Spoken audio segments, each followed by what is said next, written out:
नमस्कार शेतकरी बांधवांनो, आपलं स्वागत आहे संदीप कृषी सेवा केंद्र युट्यूब चॅनलवर.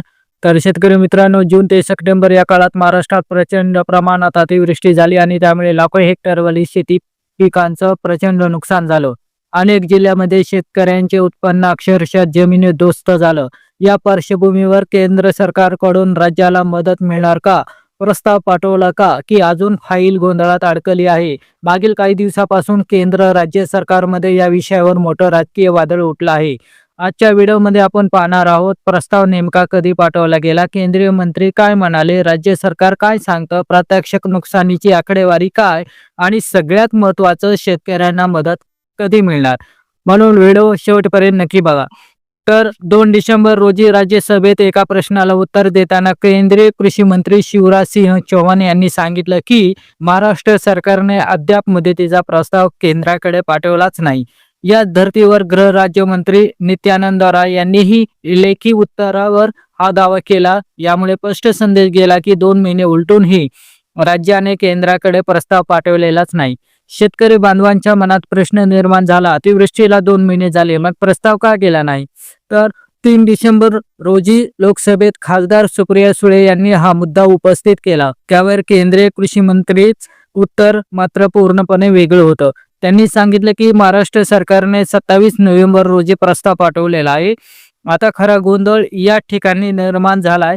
2 डिसेंबरला प्रस्ताव नाही म्हणणारे मंत्री 3 डिसेंबरला प्रस्ताव आल्याचं कबूल करताय. तर राज्याचे कृषी मंत्री दत्तात्रय भरणे यांनी पत्रकार परिषदेत सांगितलं की गेल्या आठवड्यातच प्रस्ताव सीएम कार्यालयातून केंद्राकडे पाठवला आहे. यानंतर मदत व पुनर्वसन विभागाच्या मुख्य सचिव सिंगल मॅडम यांनी दिलेली माहिती. पहिला प्रस्ताव 27 नोव्हेंबर, शेती पिकाचं नुकसान, विहिरीचं नुकसान, जमिनीची धूप, आपत्ती निवारण कक्षातून लागणारी मदत. दुसरा प्रस्ताव 1 डिसेंबर, पायाभूत सुविधांची नुकसान भरपाई, रस्ते, पूल, इमारती, सिंचन संरचना केंद्राच्या सूचनेनुसार सादर. म्हणजे 2 प्रस्ताव केंद्राकडे गेला, हे राज्य सरकारचे स्पष्ट म्हणणे आहे. तर राज्यात अतिवृष्टीमुळे झालेल्या नुकसानीची 2 आकडेवारी समोर आली आहे. एक म्हणजे राज्य आपत्ती व्यवस्थापन विभागानुसार 84 लाख हेक्टर क्षेत्र शेतीचे नुकसान झालेलं आहे. तर कृषी विभागानुसार साधारण 75 लाख हेक्टर नुकसान. यामध्ये प्रामुख्याने खालील पिकाचं मोठं नुकसान झालेलं आहे. त्यामध्ये सोयाबीन, कापूस, तूर, मूग, उडीद, बाजरी. तर छत्रपती संभाजीनगर आणि नाशिक विभाग सर्वाधिक प्रभावित आहे. तर राज्य सरकारने आतापर्यंत किती मदत दिली?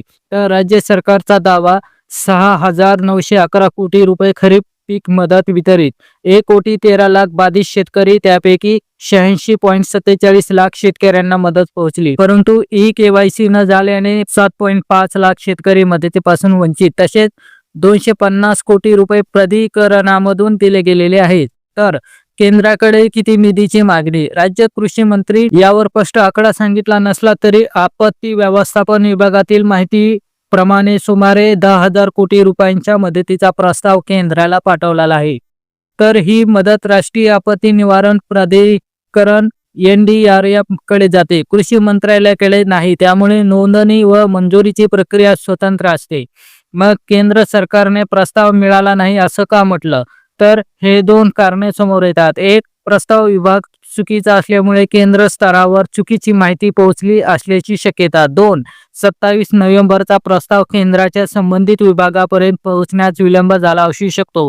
केंद्र सरकारने आता मान्य केले आहे की प्रस्ताव पाठवला गेला आहे. यामुळे पुढील निर्णयाची प्रक्रिया सुरू होते. तर केंद्रीय पुढील पाऊल म्हणजे पथक पुन्हा महाराष्ट्रात येणार. मुख्य सचिव सिंगल मॅडम यांनी सांगितलं की केंद्र सरकारचं संयुक्त पथक पुन्हा एकदा पाहणीसाठी येत आहे. अंतिम प्रस्ताव केंद्राला पाठवला जाईल.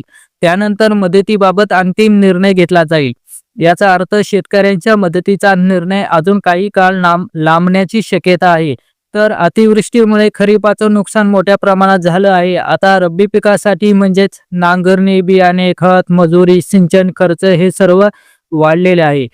जर सरकारने वेळेत मदत केली असली तर शेतकऱ्यांचे रब्बी नियोजन खूप सुलभ झाले असते. पण केंद्र राज्य गोंधळामुळे मदत अजूनही अडकलेलीच आहे. आजच्या घडीला स्पष्ट चित्र असं आहे की राज्य सरकार म्हणतं प्रस्ताव पाठवला, केंद्र सरकार आता प्रस्ताव मिळाल्याचं मान्य. 2 प्रस्ताव 27 नोव्हेंबर आणि 1 डिसेंबर 10,000 कोटीच्या आसपास निधीची मागणी. केंद्र पथक पुन्हा पाहणीला येणार. अंतिम निर्णय डिसेंबर अखेरीस अपेक्षित. तर पण शेतकऱ्यांच्या दृष्टीने खरा प्रश्न अजूनही तसाच आहे. आपल्याला मदत कधी मिळणार? मदत मिळेपर्यंत शेतकऱ्यांचा रब्बी हंगाम अवघड ठरणार आहे. तर शेतकरी बांधवांनो, या संपूर्ण गोंधळाबद्दल तुमचं मत काय आहे? तुम्हाला वाटतं का की मदत वेळेत मिळत नाही?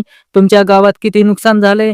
तर कमेंटमध्ये जरूर सांगा. तर संदीप कृषी सेवा केंद्र YouTube चॅनलला सबस्क्राईब करा, व्हिडिओला लाईक करा आणि शेअर करून जास्तीत जास्त शेतकऱ्यापर्यंत माहिती पोहोचा. धन्यवाद. जय जवान जय किसान.